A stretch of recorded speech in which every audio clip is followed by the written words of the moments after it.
Bona tarda, soc l'Antoni Grimau, vinc en representació de l'Associació de Veïns i Veïnes de la plaça de la Farga i volíem fer una pinzellada del que és el nostre projecte.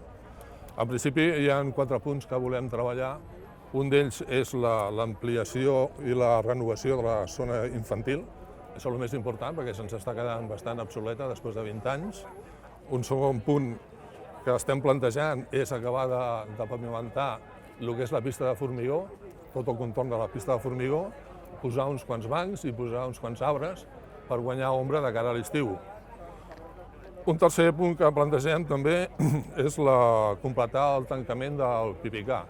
Hem començat a fer el tancament però falta acabar de tancar-ho tot i d'arreglar-ho tot. I finalment el tema dels arbres.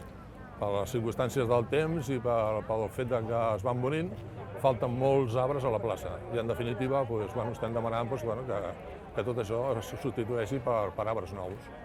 I això és tot. No és tot, sinó demanar a tot el veïnat la seva col·laboració i el seu vot. Demanem el seu vot perquè pugui tirar endavant el projecte.